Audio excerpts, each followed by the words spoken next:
And the operation of the machine becomes so odious, makes you so sick at heart that you can't take part.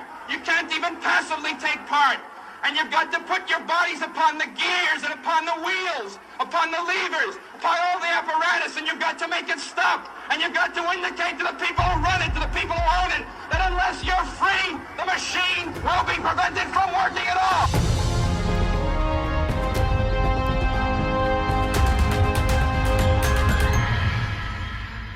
What a time it is to be alive. Welcome to the only independent news and opinion program where we chronicle two distinct possibilities, either the demise and possible extinction of the Homo sapien or the greatest leap forward in human history. One thing is certain, though, there is no status quo. This is the Daily Australian Radio Show, episode number 69 for Thursday, April the 10th, 2025. My name, Jason Olbourne, 50% or a half, or 1 out of 2 in this particular team. I'm just giving you a maths lesson there, Nicola, because we are going to talk a lot of numbers today in the show. Now, Nicola, Charles, welcome back. So we're half each of the cheesecake. Remember they used to do those cake graphs at school? I used to like those. They were nice and easy to understand. Now, I know it's early to say this, but I do think we're in a war. And the war's definitely come to my doorstep this week. I've had shenanigans. My bank apps are not working. Yet I can't go onto my internet banking unless I okay it on my bank app, which is weird. And now neither of my laptops nor my phone will allow me to order the water that I order, which is really, really interesting. And it's saying all these different error messages. And when I ring up the company, they're there and everything's fine, but obviously they're closed because it's early. So I really feel like I'm experiencing a little bit of what we warned about, that tech and data and AI can be used against you. And it's a horrible feeling, right? It's a horrible, horrible feeling that they can stop you. You know, they're the handbrake. You know, we used to say in Australia, if you had a wife that didn't let you go out with your mates or have any fun, she was called a handbrake. That's the new world order. They're a handbrake on life. That's what they're trying to do, Jason. It certainly says that cash is king, isn't it? It just gives you that opportunity, but you just can't necessarily order, your water. Not with cash, yeah. Pay cash for it, so it becomes tricky. Now, it's interesting that you mentioned that you order your water. I wonder how many people that are listening in today buy their water and no longer drink from a tap. I know many people are well past that, but it's just an interesting perspective on the things that we do. Yeah, it's important. It's important. I get teased at work because I don't drink tap water, right? And they all drink tap water and they're blokes and whatever. And now when ladies arrive at our business, particularly if they're well-to-do, the guys walk up to these ladies and they're having a conversation about the product and a sale. And then they say to her, like completely out of left field, by the way, just on the side, like, do you drink tap water? The customers look at them, so bizarre. And every time they ask a woman, she goes, no, actually, I don't drink tap water. That was an odd thing to ask me. And I'm sitting across the room like, oh my God. And after the customers left, they look at each other like, why are we drinking tap water? None of these people are drinking it anymore. It's hilarious.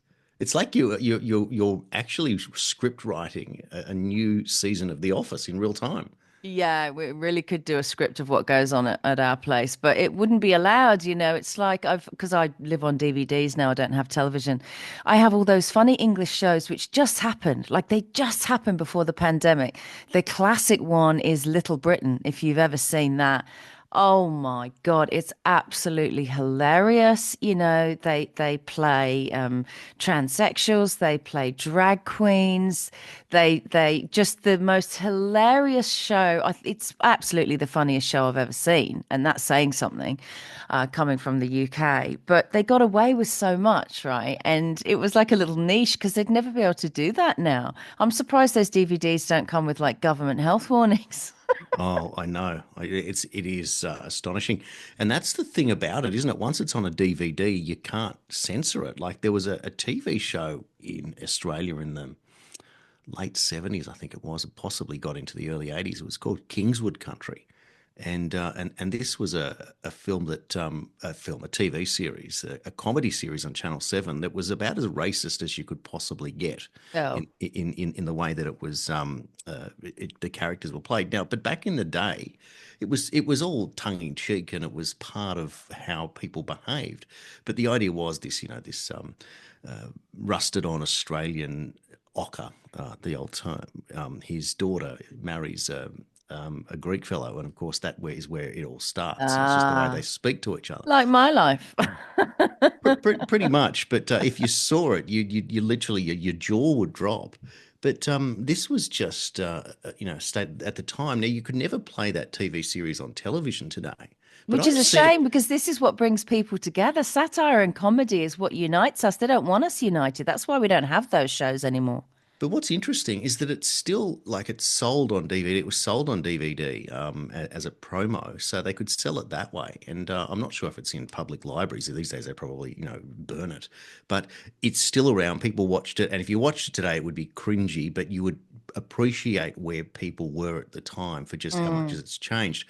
And you certainly wouldn't want to be prosecuting people that were in it or script writers or anything like that, or people watching it. I mean, that's an interesting one about the whole idea of a thought crime and crimes of the future, where we even are today on that. But that is interesting that it's like a time warp. And you Yeah. can watch. And the other interesting thing is when you listen to music and you hear your favorite songs and your older songs, and then you see the film clip and you realize just how old it is by the film clip, but the sound of it could sound like it was recorded last week. Oh, But but the old film clips were quite great. If you look at the old Queen film clips, oh right? yeah, Same thing, right? Him dressed up as a maid vacuuming, stuff like that. And you just can't get away with it. And talking about time warp, I realized something else yesterday. I was reading news in Australia from Sydney that the Islamic mosques have applied for a license to do the call to prayer, which is going to be such a cultural shock and shift for Australians. I mean, if you own a property within sound difference of a mosque and you're not a Muslim, then that's going to be quite something. And it made me realize something, and I posted on it and it had a huge reaction. Where are our church bells, Jason? And some people who are out in the countryside in country Victoria and out in the bush, they did message me and say, sometimes if there's a wedding or, something special, we hear the church bells, but we don't hear the church bells the way we used to for the time, for instance, for 12 noon or 6 o'clock, or, we just don't have that anymore. And I'd like to know, there must have been something that went out, some kind of government letter, some kind of instruction from someone to say stop ringing the bells. And so I've implored bell ringers on my X account.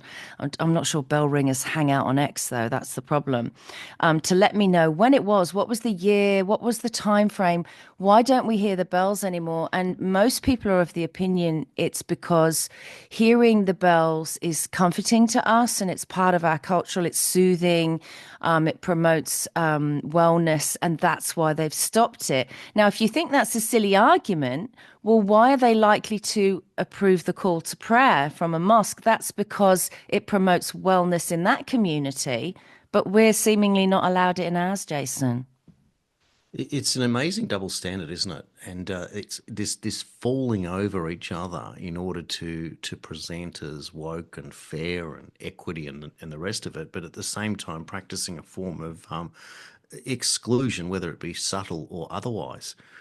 And so you just wonder what it's about. There was a clip yesterday that's been shared widely from the Prime Minister's debate the other night on Sky News, where an Indian lady stands up, a new Australian, and she is asking why she has to pay a gap to go see the doctor and what they're going to do about it in terms of being able to remove the gap. And you realise that just how manufactured everything in TV is, the debate. Like, What do you mean a gap? What do you mean by that? so when you go to the doctor and you present your Medicare card, and Yeah. the Medicare card covers the first, say, $40, but if the doctor charges you $65 to see him, then you've got to pay the $25 gap. Right. Whereas bulk billing means that whatever the doctor charges, Medicare covers it, so you go and see the doctor for free. Yes. So she's complaining that there's a gap to be paid, and she wants to know what the government's going to do to cover the gap. But she's really just gone to the wrong place. Well, this is the point. See, they keep saying that there are fewer and fewer doctors that bulk bill, but you can always find them. It's just that many people can't, and so in certain areas, it's very difficult to find a bulk billing doctor. In my area where I live, I believe that there's virtually no bulk billing. They pretty much hit everyone up for a fee on top, unless you're a child or a senior citizen, and they bulk bill. But the point was to choose somebody who's just arrived, an immigrant, to complain about it. Like, goodness me, haven't you got someone more qualified to complain about the cost of living, or someone who's been here for 50 years, for example? No, they don't, Jason. Yesterday on the ABC, when I was at work, there was, of course, the ABC is on muted, but something interesting comes on, I turn it up. They were interviewing a mum. Well, it only seemed to be a mum with lots of children, who's an Afghan migrant in New South Wales, I think in Sydney. And number one thing I noticed is they can't speak a lick of English, right? So that's very difficult coming to a country. That's like me just upping sticks and moving to China and having absolutely no clue what's going on around me, and leaning on other people to sort out, healthcare and property, where I'm going to live, food, everything, because I can't speak a lick of the language, which I find really odd. So there was an interpreter for the ABC. And this woman was in temporary accommodation, which was just a room like a bedsit with multiple children. They were living on 2-minute noodles. They had no property to live in on the horizon, not enough money to eat, and they couldn't speak a lick of English. And I thought, you're interviewing these people, right? And you're saying, oh, this is terrible. And they're complaining about, what they're not being provided. And yet, they are immigrating more people in the same situation to this country every day. And you've got to ask yourself why. I mean, it seems almost cruel to these people, I'll be honest with you. I know we don't agree with mass migration into a country, particularly with no public consultation and no explanation as to why. But my heart goes out to these people because, they think that when you see Australia on television, everyone thinks Crocodile Dundee. You must think it's some kind of utopia, right? You're coming over here. But the problem is, what it looks like to me is that the Australian government is creating an underclass, and it was Hitler that created the last underclass. That's what he wanted. They called it the Unterklass. If you've got people here who've got no money, no prospects, how can they go to work if they don't speak the language? That's never going to happen, Jason. You can't even work in a call center. You can't even work from home. There's no money for internets and laptops to work from home and you don't speak the language. So why is the Australian government doing this to these people? What is their role in society? Big question, isn't it? It's the great deception. How can we live in a world that has two different speeds, a lack of understanding, and apparent obvious favoritism one way or another, and at the same time creating something that, that you have an underclass? We saw in the US recently that it was Jasmine Crockett, this particular Democrat congresswoman, coming out and saying, y'all don't want to pick the fruit. That's why we have to bring in the illegals. Like, that's to paraphrase. And I think I reported that before. It's just unbelievable. Yes, so you're literally advocating for an underclass, and yet at the same time, you're talking about diversity, equity, and inclusion, and you're talking about egalitarianism and equality, and everyone's the same, and then advocating at the same time. I don't think these people actually understand what they're talking about. They're the new slave masters. Yes, they are sounding like the new slave masters. Now, before we race off and do these headlines, because I know we will have to at some point, I just need to mention that 2GB Radio has caught up with us, Jason. They're now reporting that coal is the way to go, and apparently a Queensland coal mine is now slated to stay open until 2031 at least. So we have pushed through the glass ceiling of 2030 because there's not enough coal. And it was revealed in Australia, I think, in the last 48 hours, that what we've been doing, which we've been saying on this show for ages, Jason, is shipping our coal to China for them to burn it. So that hardly makes Australia green, does it? And then once they've burnt it, they're turning it into solar power and wind turbines and sending it back to Australia for us to make green energy. So we send our coal to make green energy. I mean, it's money laundering. Surely it's round and round, all this green energy stuff. And 2GB have finally caught up. Yeah, look, it is fantastic. And it was Stuart Bonds, the One Nation candidate for the Upper Hunter, who came out and said, this energy that we send over, and it gets turned into, they use that to build wind turbines, to send us 1,000 wind turbines to replace what would come out of a 2 gigawatt a coal plant. But by the time you've installed them, you've got to replace them because they don't last long enough. So that's how long it's going to take to install. So it's an hypocrisy. But this is idealism being played out in real time. Now, what's interesting is 2031 takes you past Agenda 2030. It also takes us 2 elections ahead. So if you think 3-year terms, 2025, 2028, 2031. 2031 was the moment I predicted that Gerard Rennick would become Prime Minister of Australia. So that's an interesting one if we could get him to that point, or if he's going to follow that pathway and fight until he can get some form of change in government. But when you think 2031 is only 6 years away, but that's 6 years of a little bit of peace. Now, David Crisafulli, who is the Queensland Premier, who's activated this particular plan, he was the one that came out in Queensland Parliament last week and was pretty much slamming his hands on the desk and saying the United Nations will not tell us how to run Queensland. So that's another interesting point here because, again, globalism is now getting, at least from Australia, is copping a few hits in the stomach, which is interesting at the same time as the Trump tariffs have pretty much nailed globalism to the wall. And we'll get into that into the news headlines in just a moment. Yeah, yeah, it's really good because, we've been saying for a long time, where are you? Where are all the heroes? And Australians are fighters, they're battlers, right? They don't normally take stuff lying down. Now, everything that happened in the last 5 years was a surprise attack, a long held conspiracy of silence that we wouldn't know it was coming and wouldn't understand what it was when it came here. I mean, it's totally gone unnoticed and unreported in the mainstream media that Yale University found that this post-vaccination syndrome is because people are now testing positive for Epstein-Barr virus, right, after their vaccination for COVID-19. mRNA, right? So Epstein-Barr virus is essentially a very virulent form of herpes that causes cancer.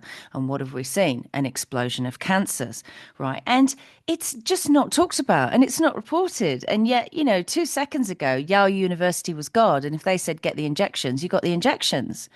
I mean, it's absolute madness. We report stuff on this show, and a year later, well, we haven't been here that long, but we were reporting it. Weeks later, months later, the rest catch up, and they report it as if it's just been discovered. It's a little bit frustrating, Jason. Yeah, look, it certainly is. So now Epstein-Barr is also linked to, well, it's glandular fever, which is an interesting one. So once you get it, you can't get it again, which is, but it does cause an enormous amount of fatigue, and Which is yeah. Post-vaccination syndrome, what they call long COVID. Exactly. So look, it's extraordinary how it arrives, and so, but to think that it's been, if it's been artificially, achieved to be caught as opposed to catching it, And the fact, I know it wasn't him, but the fact it's called Epstein as well. I know it was two doctors, Epstein and Barr. I understand that. But the fact that it's called Epstein just makes the hairs on the back of my neck stand on end, to be honest. Well, very true, isn't it? It's just one of those weird coincidences that just makes you cringe.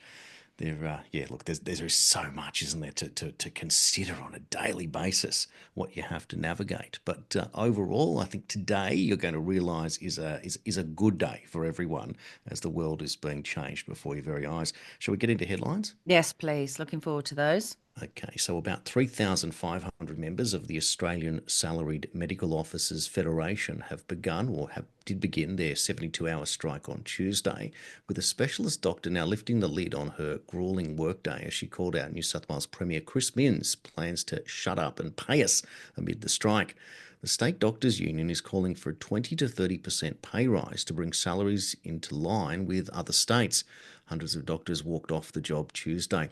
Junior doctors are reporting they are working often more than 100-hour weeks and being paid as low as $76,000 a year. They will work a 14-hour shift, for example, from 8 a.m. to 10 p.m, go home and return at 2 a.m. just 4 hours later and work until 6:30. This is typical. The New South Wales Premier says his state cannot afford the pay rise, whilst the Health Minister acknowledges the pay is not commensurate with the skill set. He said he cannot fix a 12-year problem in a year. A new plan to lower bills for millions of Australians who rent will be launched by the Greens at a Smart Energy conference on Thursday. The right to solar plan would enable renters to install solar at their rental property Oh with my God. upfront costs paid by the government. Of course, it would be under a Greens initiative to lower power bills and reduce emissions for 7 million Australians. This is Adam Bandt, the Economist. Party leader Bandt is expected to make the announcement in response to the government's battery storage grants that would be inaccessible to renters. He'll also be handing out unicorn party, what do you call them, little cupcakes as well, I'm assuming. Prime Minister Anthony Albanese and Climate Energy Minister Chris Bowen announced that the government would roll out a $2.3 billion cheaper home batteries program, reducing the cost of a typical installed battery by 30% if re-elected. No calls yet if those batteries are the ones that explode or not. The initiative would save homeowners about $4,000 on a battery and more than $1,000 off their power bill each year. Now, just on that, if you're going to save $4,000 on the battery and you're going to then save $1,000 a year, so it's a minimum of 4 years to pay your battery off. How long does the battery last? It's another question. Meanwhile, more coal power plants are being kept open as the Green Energy Plan does not deliver the promises the Green economists offered, as David Crisafulli announces Queensland coal plants will remain open 3 years longer than previously planned. As the Treasurer debate took place on Sky News last night between Jim Chalmers and Angus Taylor, it was largely a much ado about nothing. Chalmers had unlimited money to spend to navigate his government's plans on Medicare, despite the population always getting sicker. There was money for aged care and the NDIS and a HECS discount, but no comment on the deficits it creates. Meanwhile, his opponent has argued about energy price savings, a temporary cut to the excise duty on fuel, which makes the two look like piggy bank managers when you compare to what has happened overnight in the US, where the world has been turned upside down. The Dow and S&P skyrocketed within minutes of Trump announcing a 90-day pause on the tariffs. The S&P 500 saw its biggest intraday leap since April the 6th, 2020. Following the announcement, which hit just before 1:30 p.m., the S&P climbed 7.3%, while the Nasdaq 100 shot up 9%. Nvidia stock surged 12%, marking its steepest rise since July. Apple shares climbed 13%, the most significant jump in over 5 years, dating back to March of 2020. But not before an eventful and spiteful day of punches and counterpunches. Here is what happened while you were asleep. Deutsche Bank said we are entering uncharted territory in the global financial system. China announced a further hike of 84% in tariffs on certain US companies. Amazon announced the cancellation of inventory orders from China amidst the tariff war. Meanwhile, businessman Kevin O'Leary said he wants to see 400% tariffs on China. President Trump had raised the tariff to 125% on China, effective immediately. And AMG Critical Minerals announced a plan to build a chrome manufacturing plant in the United States. $3.5 trillion was added to the US stock market after Trump paused for 90 days. Treasury Secretary Scott Bessent spoke at the American Bankers Association and touched largely on tariffs. Bessent said China is the main escalator and offender in global trading. He warned other countries that aligning yourself with other countries' policies is basically cutting your own throat. China is surrounded and we are witnessing the art of the deal in real time. Charlie Kirk said the world was waiting for America to lead against China. They've been ready and willing to unite against the CCP. President Trump is finally bringing that leadership to the world stage. Every move made up until now has been to build up a focus on China.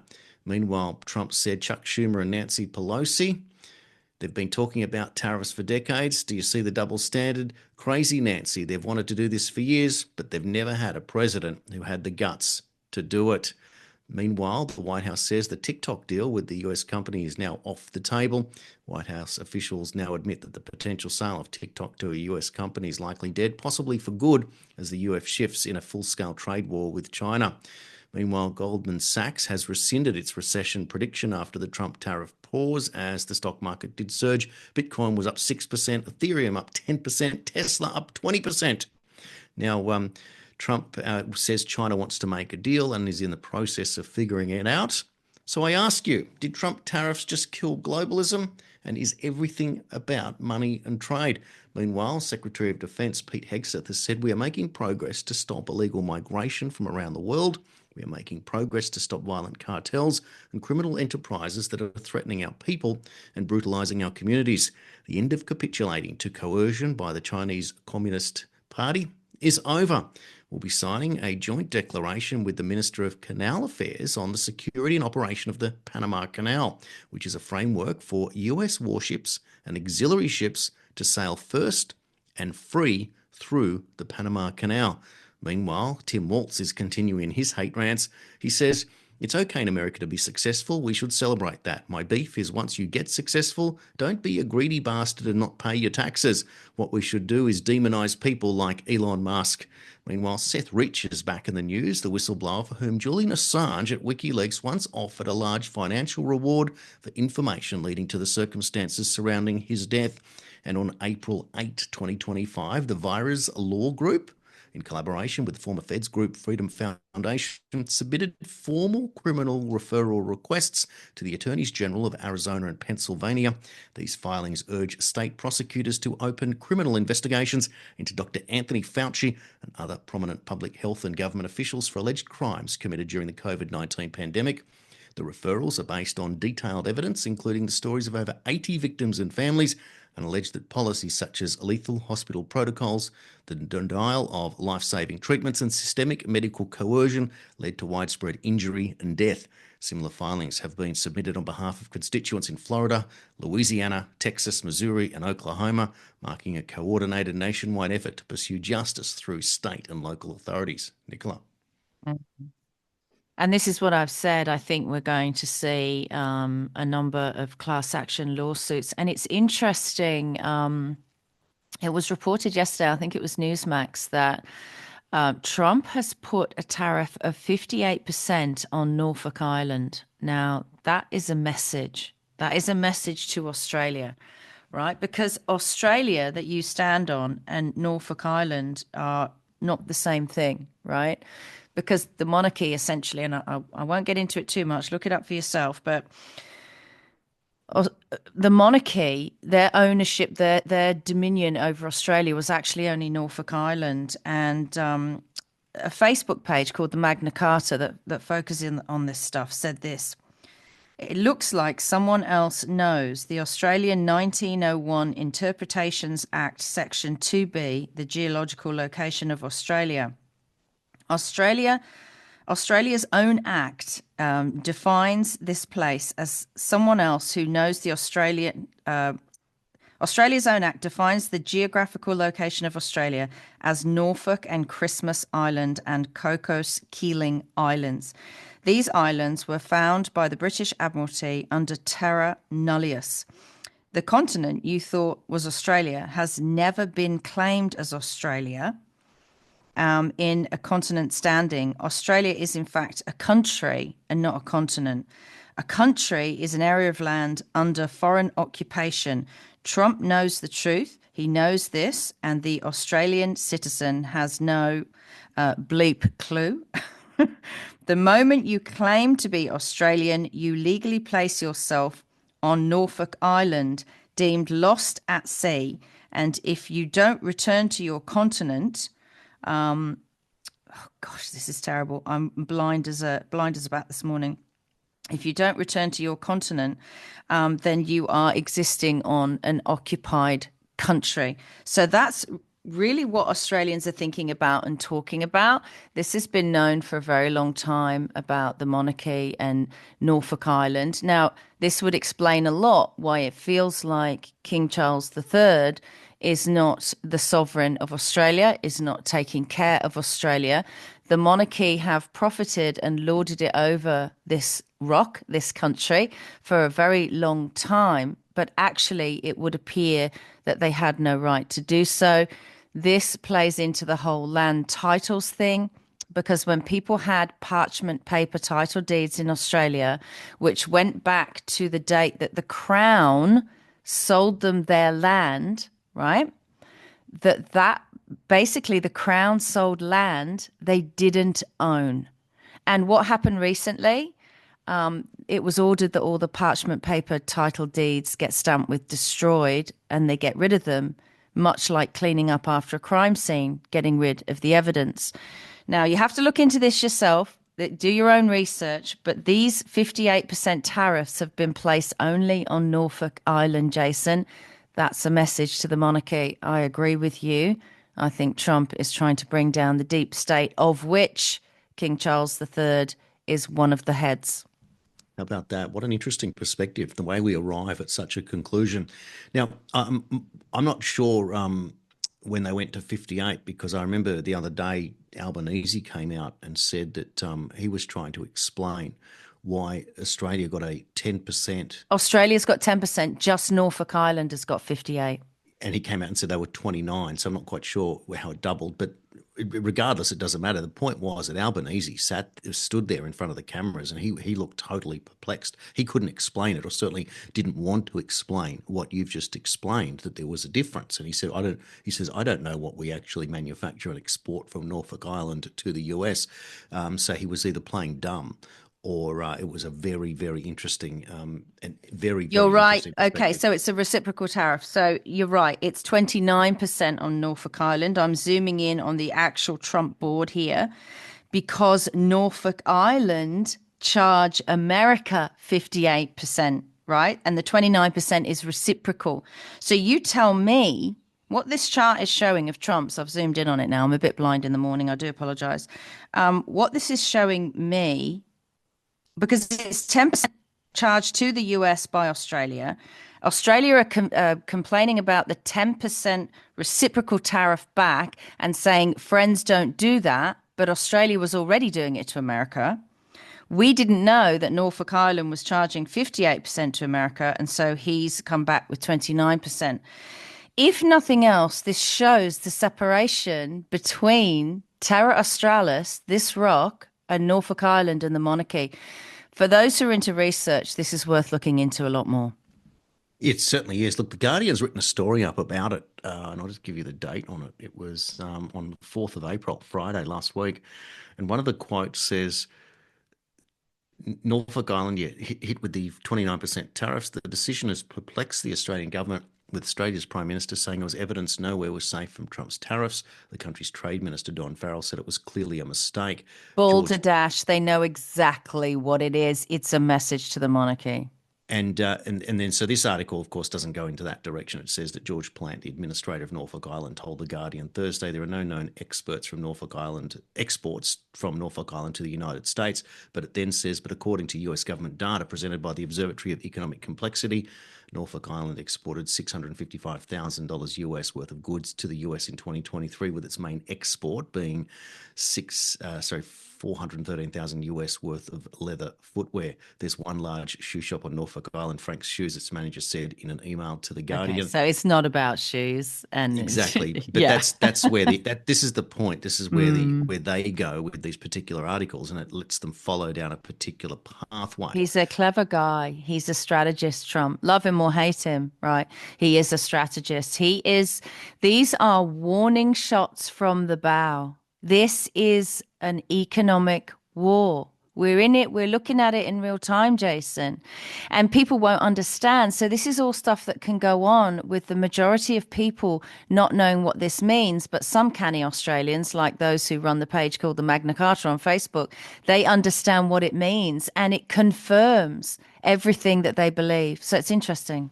Yeah, it certainly is. And look, I think it might be appropriate, therefore, at this point, I want to read into the show. This is something I wrote and posted last night, and it's a perspective about what's going on. And it was written before the 90-day tariff temporary stay, if you will, the holding back of the tariffs. But it's just really important to realise, because at the end of it, unless you're exporting goods to the United States, and the dollar's already fallen 7%, that makes up most of the 10%, you're not worse off in any way.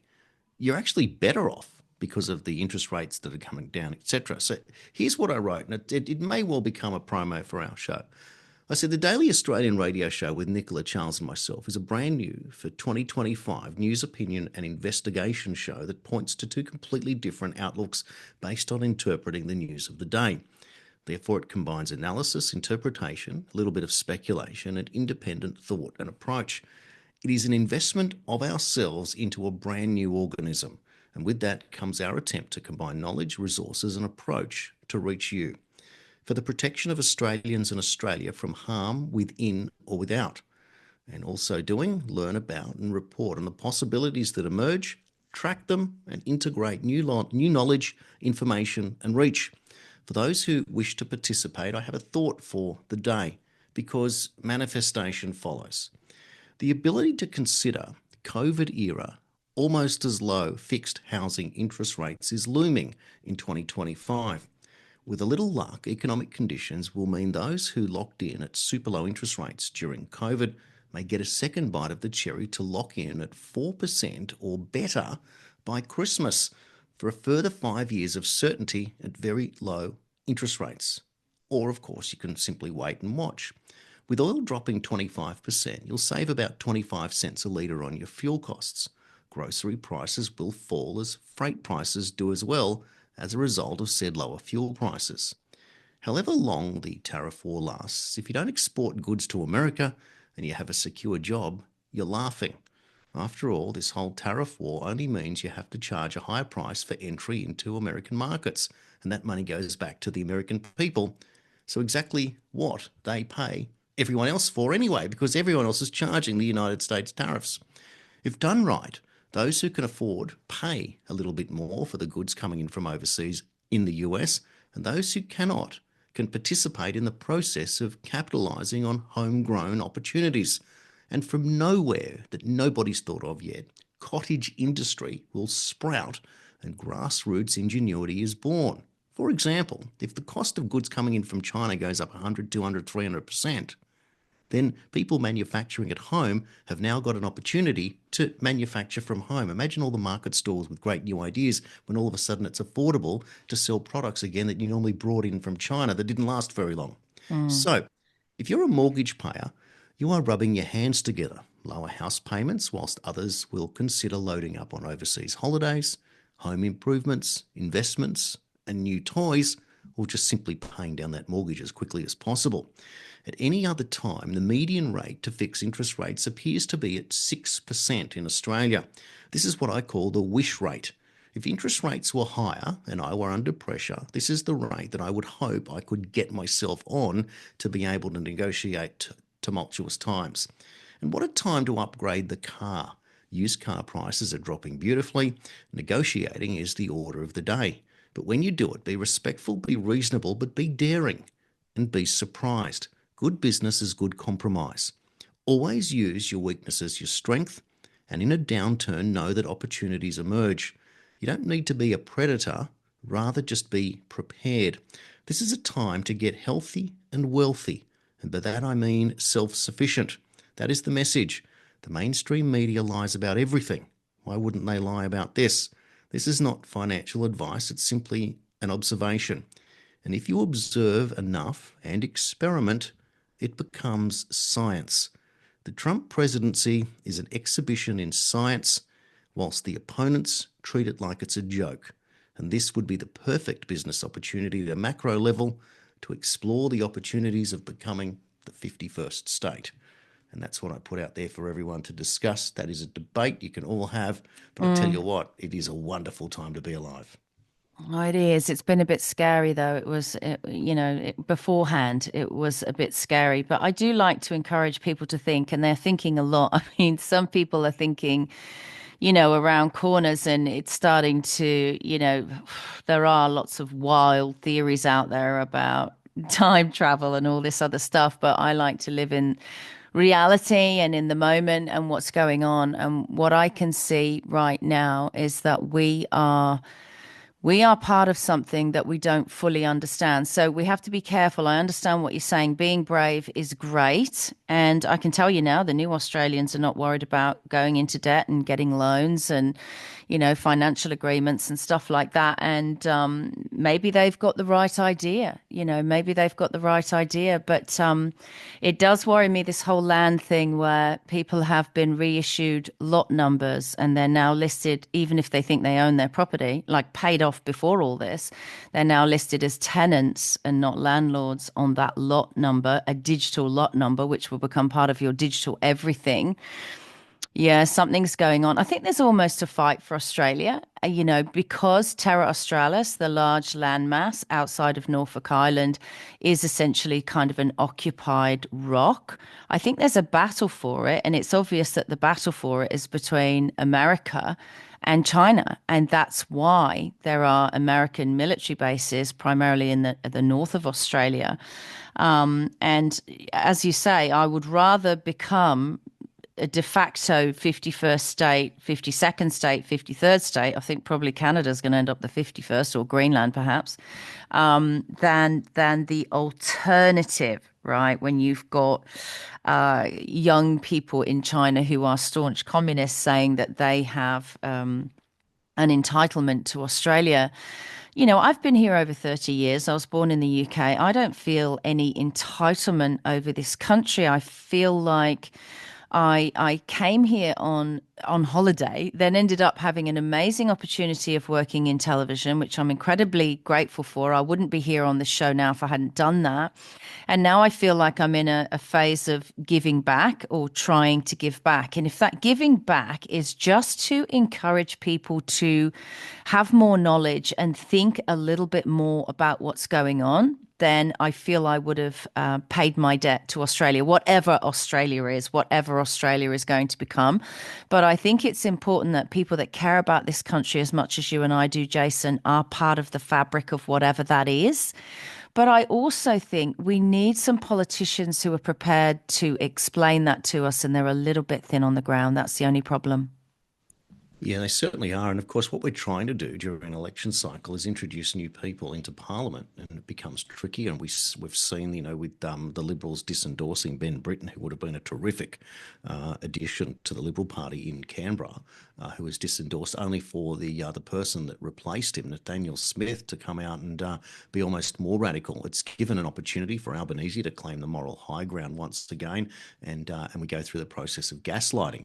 But politics is a funny game, and it is a blood sport. And when you think that Adam Bandt is positioning himself to be part of the minority government that it's expected that Albanese might form, you've got Albanese now distancing himself from Adam Bandt at the same time. And the reason that he does that is, of course, to maintain a feeling of strength. But if he needs to, that's who he's going to negotiate with. But Albanese's probably fancying himself now as increasing his lead, as Peter Dutton seems to be tripping over his shoelaces. Oh, surely not. We can't put up with more. We can't have more elbow. We can't. Please tell me he's not going to win. I think not only is he going to win, I don't even think it's going to be a minority government. I think that's how badly Peter Dutton's going. It's just an embarrassment. It's one of the worst campaigns I've ever seen. Well, then he's only the Prime Minister of Norfolk Island. I'll be honest with you. That's how this is going to go. And people have got to wake up. Look, there was a famous psychologist, Stanley Milgram. He lived between 1933 and 1984. Interestingly, he died in 1984. And he found that 80% of the population does not have the psychological or moral wherewithal to defy authority, no matter how illegitimate the orders and rules may be. They just follow the herd. He said that leaves only 20% of us with critical thinking capabilities. We have to get that 20% up, right? Because these people who are doing wrong by us, not only do they know what's truly going on, particularly geographically and with monarchy and the Commonwealth and constitutions and the financial system and all that, now they have AI on their side, right? So they can keep lying to us, keep tricking us, keep stealing from us, keep harming us.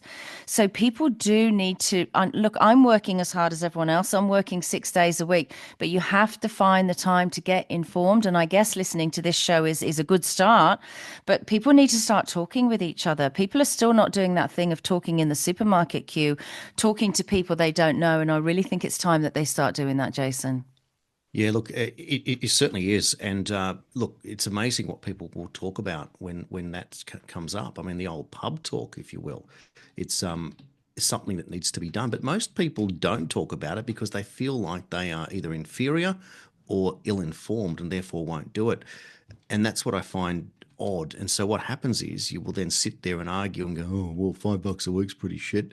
And that's where the conversation will start from. But there's so much more to it. But again, you are led down a pathway where you are given only half of the information. And when, of course, there is confusing and mixed messages, it just shows you how people are deliberately made to feel inferior and therefore to zip their lip and say nothing.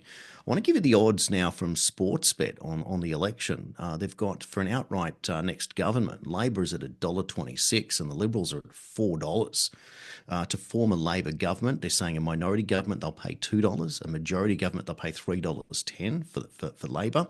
And for a coalition minority government, they're going to pay $5 and a majority Liberal government, $13. So it's almost a lay down misere according to Sportsbet. But having said that, we're still 3 weeks away from an election. It certainly is an eternity. And if what we've seen happen overnight just with the tariffs in the United States, look, anything is possible. But at this point, what's happening is because they're so small-minded and they're concentrating, and this is what they do, they paralyze themselves over policies. And if you backflip on a policy in the middle of an election campaign, your campaign's pretty much over. And that's what Dutton did the other day, simply on the public servants by saying that he won't order them back into work. What a ridiculous thing to do, to back down on something like that and literally bow to the deep state that's going to gobble you up alive. I think that's what put the knife into the Liberal Party this time around. And if Dutton were to lose this election, he must stand down and be replaced. Goodness knows by who, I don't know. I wish we could get in touch with Alex Antic and find I was out going what to his say, moves are, Alex. but of course, Yeah. but he'd have to move into the lower house anyway. But he copped a pasting from Anthony Albanese this week, who called him a cooker and a conspiracy theorist, and that nonsense is going around again. He was questioning why Antic got the #1 Senate position on the ticket ahead of somebody else who was an assistant minister. But then why is Anthony Albanese even in a position to be able to criticise the ticket of the opposition party? That's just obscene. Yeah. But it shows you where Albanese is. He now fancies himself, even though he's fallen on his ass literally in real time, and we saw it. And if you can fall on your backside and the other bloke is the one that's changing his policies, you're in a pretty good position when you're at $1.26 to $4. But people need to remember that Albo is a globalist. I know Dutton is as well, but he is a dead set globalist. Of course, he's coming across as a lovely guy. As I say, watch him with the sound off, the forced smiles. He hates you. Albanese hates Australians. He doesn't give a stuff, right? And he's a globalist. I don't care what he's saying he's doing for Australians. He's only been saying it for this period pre-election so he can regain power. Afterwards, he'll go back to being the arsehole he was before. And what was that quote you read out from someone in the headlines? Globalism is cutting your own throat.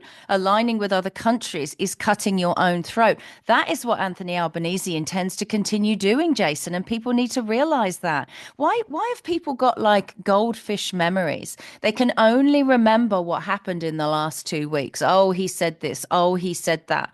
Because the rest of the time, once they get into power, they're not on the news telling you what they're going to do and what they're going to offer. No, as soon as he gets elected, he'll be jumping on a plane to go to some World Economic meeting, some UN meeting or something in Brussels, and he'll be doing everything behind your back and running this country like his own private business because he is the Prime Minister of nowhere. He's not sworn into the Commonwealth. Do you know why Anthony Albanese is not sworn in as a Commonwealth Prime Minister?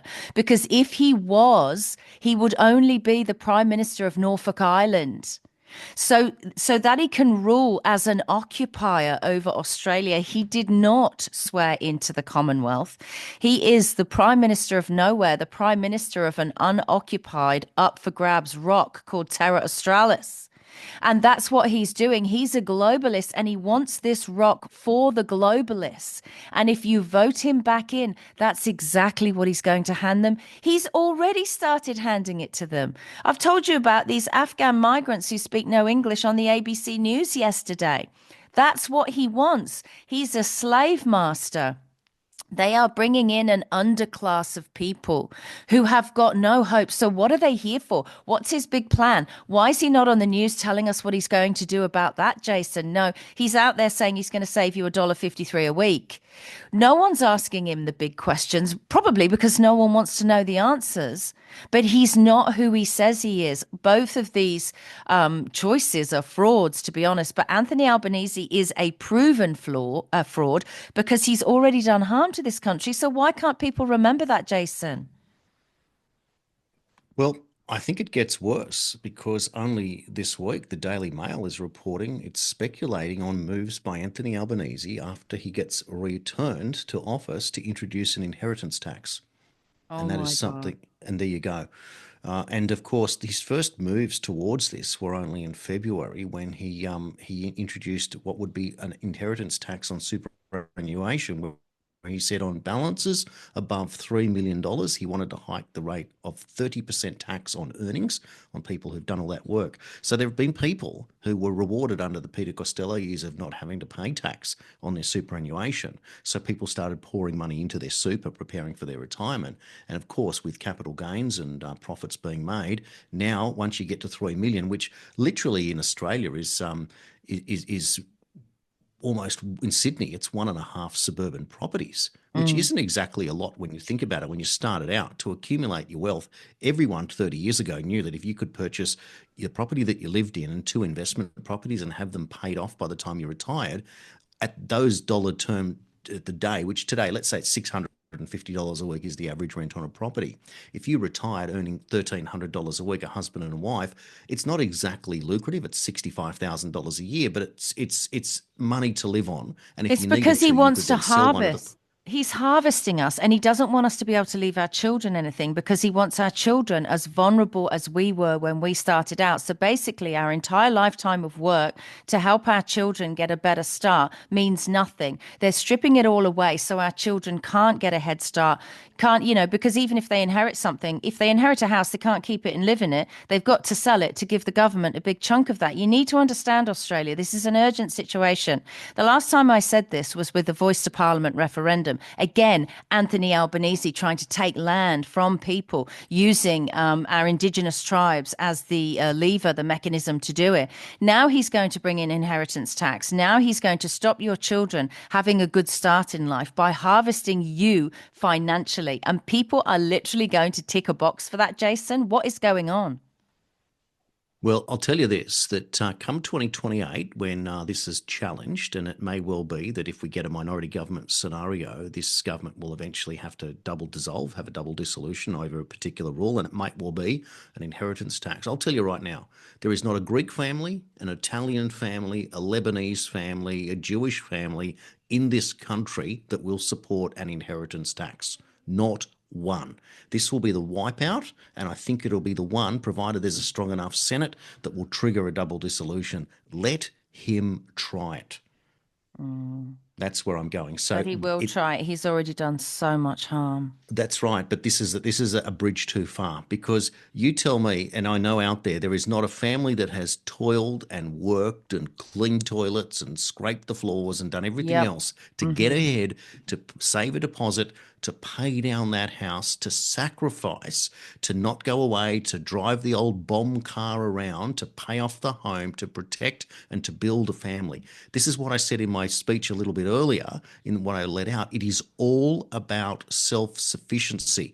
So if you're going to try and take away someone's ability to be self-sufficient, to in turn make them have nothing and be dependent on the government, you are the enemy. Albo, bring it on, tough guy. You're about as weak as Joe Biden. And I say, if that's what people are going to vote for, because you have kept them ill-informed, and his plan is to simply replace the older generation with new immigrants that are going to want to get on board and get their $15 gap on their Medicare levy paid, for goodness sake. And I don't know an Indian family that is not aspirational. That's the other thing that blew my mind. They picked this one lady from Cogra to get out there and to complain about $15 an hour.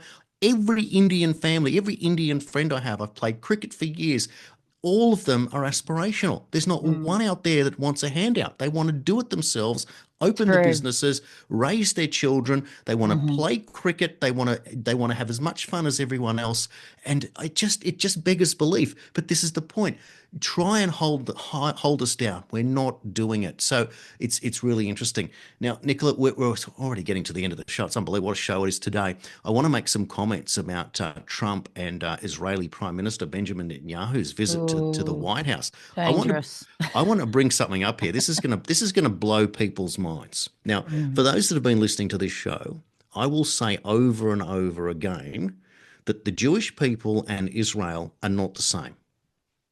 Now, one is Zionism and one is the Jewish people. It doesn't mean that the Jewish people don't belong to the land of Israel. It says so in the Quran. Are you saying the Israeli government are all Zionists? Well, generally, you would think that that would be the case, right? Because the Israeli government is representing the land of Israel. And if you want Jewish people in the land of Israel, that is Zionism by definition.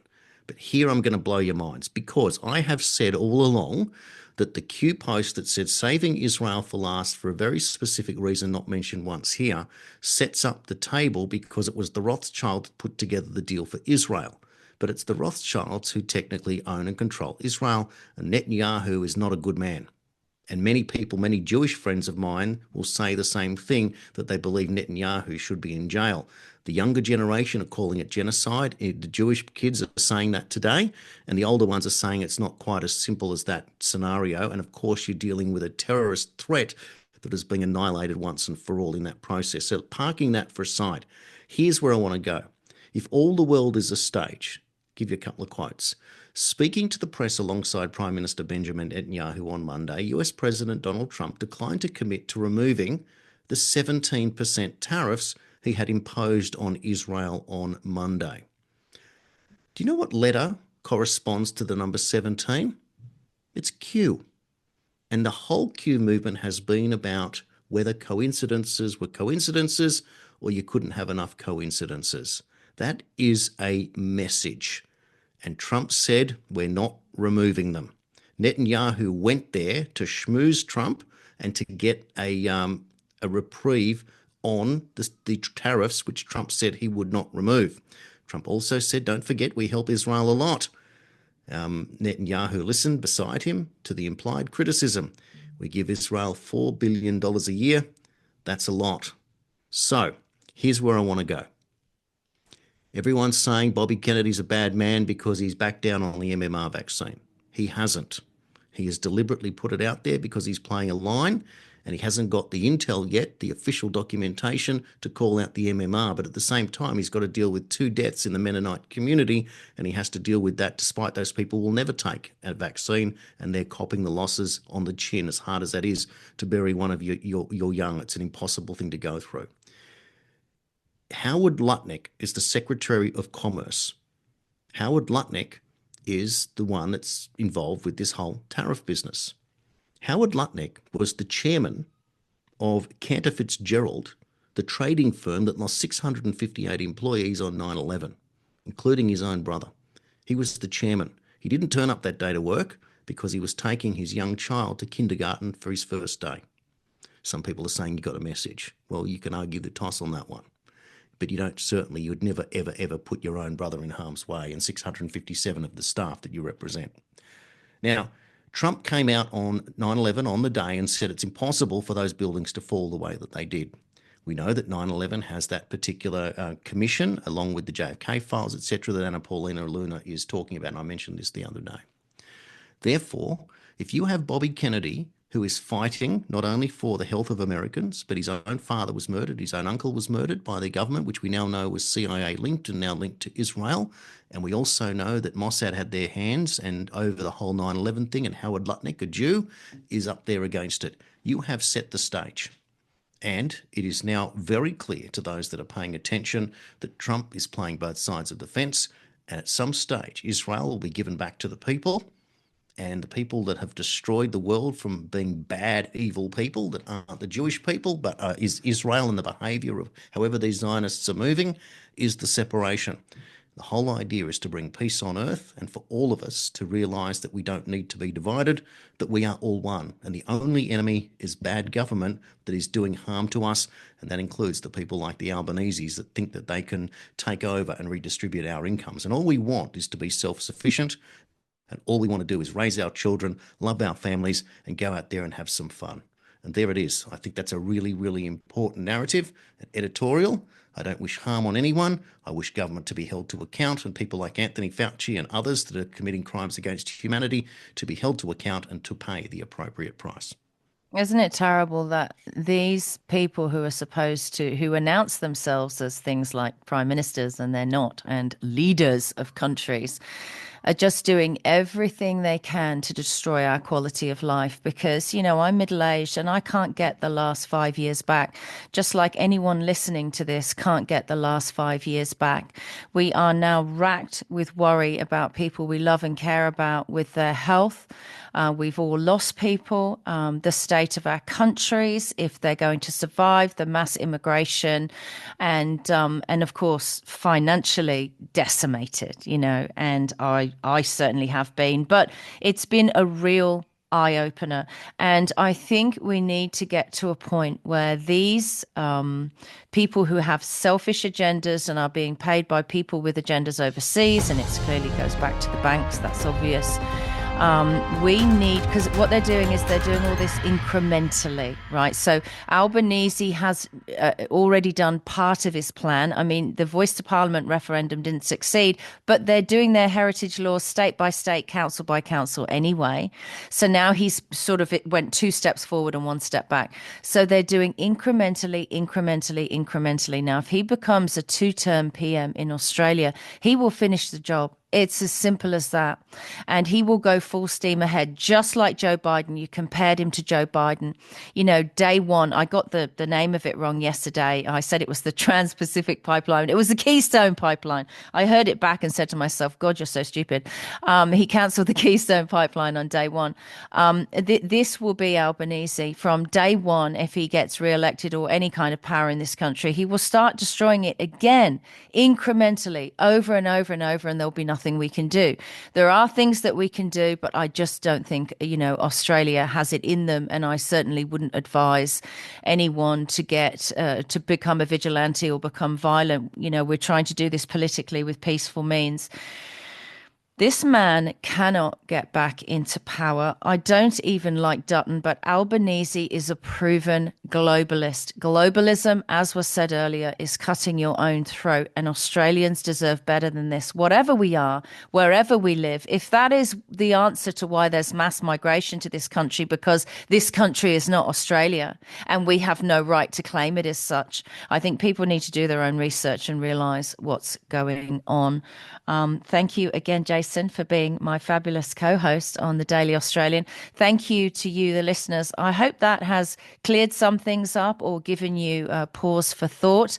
Thanks for listening to myself, Nicola Charles, and my co-host and co-producer, Jason Olbourne. It's always a passionate show, and we will do this for the last time this week, all over again tomorrow.